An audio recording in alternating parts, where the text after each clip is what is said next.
Hello my friends, I'm Sarah. Welcome to Grace in My Space. Today I have a little announcement. So if you follow me anywhere besides YouTube, Instagram, on my blog, in my newsletter, then you already know that we are moving.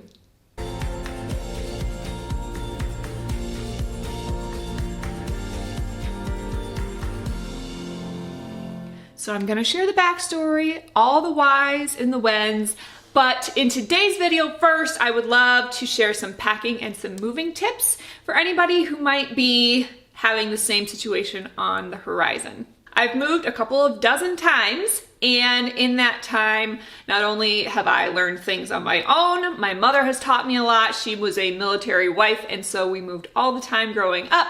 But I've also gotten some great tips from my community. And so I hope that today's video will be helpful to anybody who might also be moving and needing to pack in the near future. And if you are a moving expert, drop your suggestions in the comments throughout today's video as well. And everybody can kind of glean tips from each other and help each other out in that way. So let's pack. Look at how much it holds.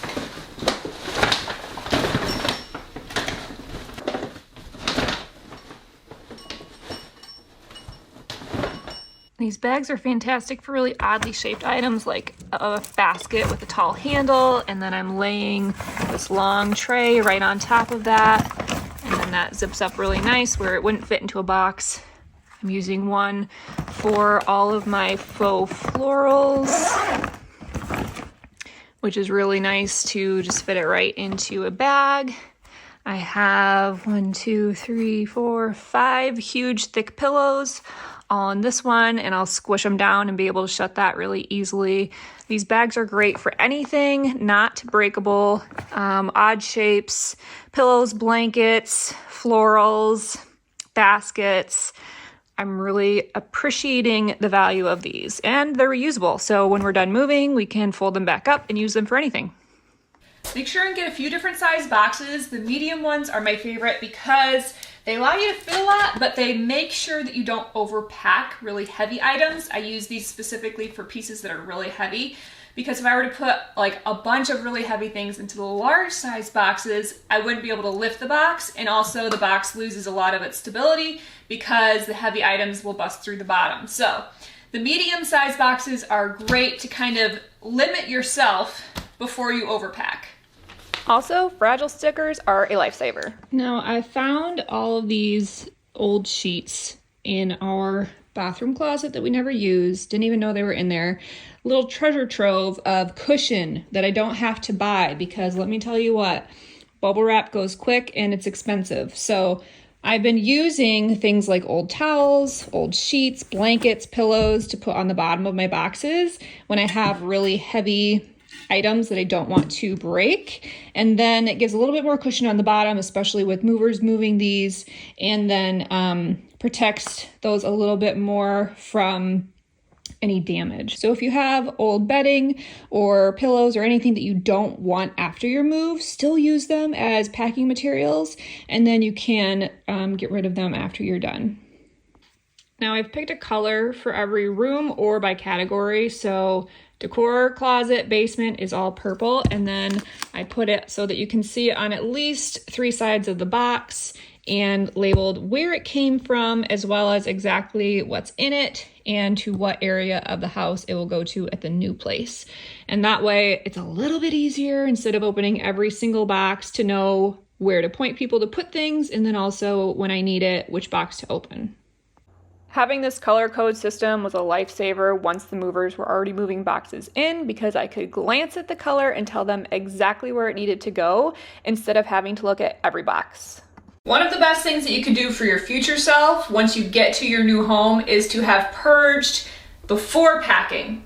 That is why I decided not to hire packers, and we are only hiring movers. I wanted to go through and purge things that would not either fit in the new house, or we just didn't want anymore, or maybe are broken, or just, years of living in one spot, you accumulate things that you think you'll need and then you never use again. So I am purging as we go, making a donation pile, a sell pile, and a trash pile as I go through every single room. Now, as I show you a little bit of the packing methods I used for some of these small items, for breakable items, how I'm layering using bedding and blankets rather than packing materials, I wanted to just share a little bit of the backstory on why we are moving. About 3 years ago, a lot of the things that involved our daily lives, daily living routines, shifted with new schools and new jobs. And since then, we have been driving to accommodate those changes significant distances every single day. And we came to the point of just wanting to live in the community that we do daily life in. And so we have been searching for a new home for 6 months and finally found a place that fits our family's lifestyle and our needs. And we're so excited for a new journey. The last 5 years of living in this beautiful home has been such a wonderful journey of challenges and learning experiences and blessing. And I'm going to pop up the video where I show you all the before and afters of our entire home renovation right up here in the corner if you'd like to go see how we transformed this home over the last 5 years.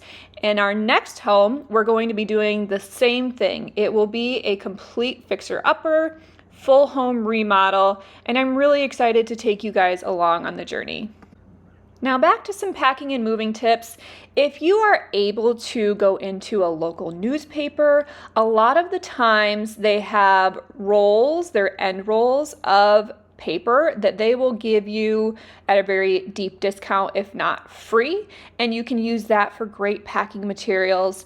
You can also use books and magazines as good cushion, and it's kind of like a little bit of a game of Tetris when it comes to big bulky items, breakable items, utilizing those blankets or other packing materials and really trying to ensure that everything is cushioned very well.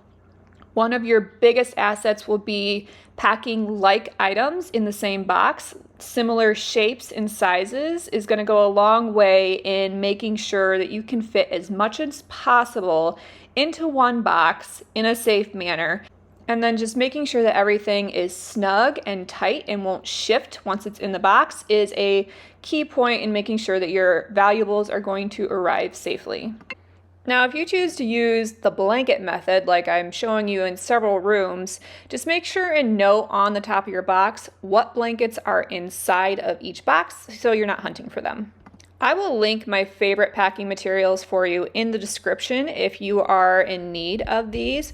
These pre-cut papers already in the square format are perfect for breakables, glassware, dishes, cups, because they're all the right size already and you don't have to cut it down to size.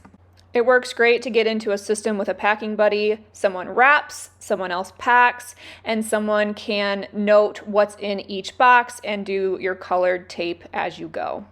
Now, all of our moves up until this point we have done on our own, renting U-Hauls or just moving truckload by truckload. This time we hired movers. We went with college hunks and it was an absolute blessing. They did so well, moving all of our items securely and safely, and we're so happy to have that help. If you are moving yourself, make sure and grab one of these big rolls of plastic wrap. It works very well on large pieces of furniture, and load all of your boxes first and then do your furnishings. And welcome to our new home. We have a long way to go, but if you're able to get into your new space before you move in your furniture and decor items, take a minute and get some cleaning done. This will help you immensely when you're ready to just be focused on unpacking and getting set up in your new space. We had about a week of time between getting possession of our new home and actually moving our items in, so I did take a couple of days and I got rid of some very lovely 70s orange shag because I didn't want to have to do that once the items were already in the room. And I also took some time and just repainted one room that was a very vibrant color that's just not my style. And it's easier to do those kinds of things without all of your possessions crowding the space. I don't even know what design I will be using in this room, but I do know that my brain can't be settled on a new design when I'm looking at such a vibrant color. So I'm just going to create a blank canvas for now in the interim until I know what I want to do long term. We are gonna miss this house so much, but we are so excited for our next adventure. And so I hope that you stay tuned, follow along, because there are going to be endless projects in the near future. Make sure to hit that subscribe button and I'll see you next time.